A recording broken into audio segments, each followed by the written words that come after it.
Why we didn't try this 1,000 years ago or more? What changed our outlook that we tried to manipulate our environment rather than simply shaping it? Perhaps our impatience, or maybe just simple lack of time. After all, ancient hunter-gatherers rarely stayed in one place for long, and this could take ages. Of course, biology is our friend here. Perhaps it's not fair to complain we didn't do this before, but the concept is still sound. Why build something that's essentially dead? The uncountable billions of structures twisting the face of the planet into grey concrete and metal, smothering the land. Sure, we're changing it with these now, but they're a part of the planet, healing themselves when they're broken, and ever growing, expanding. In reality, it's like something out of a fantasy novel. Great pulsing waves flow through everything, and perhaps that's the answer to why we feel so alive. We no longer strut through a necropolis of inorganic matter, but instead coexist with our home in a way that we've never achieved, save perhaps for those ancient ancestors hunting deer on the plains. Maybe this is just the next natural step on the journey of our species, a stage of evolution that intelligent life always meets on its way to something grander.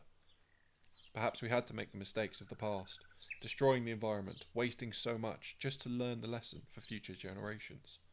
Live with the planet, not despite it. But lessons are easy to learn and hard to pass down. Surely some enterprising young buck 50 years from now will impatiently pour concrete or set an assembly line to mould more plastic. Perhaps. Or perhaps not.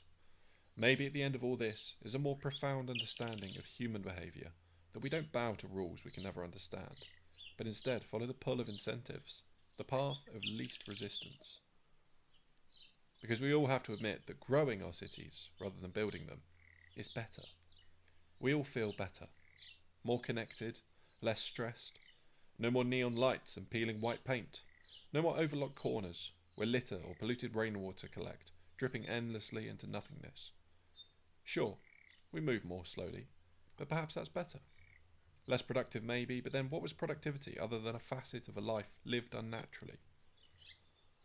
Now we live within nature. Only nature is now on our side. The great conflict between man and planet has ended, and a peace greater than any in history stretches out into an endless future. Together, we can move forward in cooperation, rather than conflict. Together we can look past tomorrow and into the future.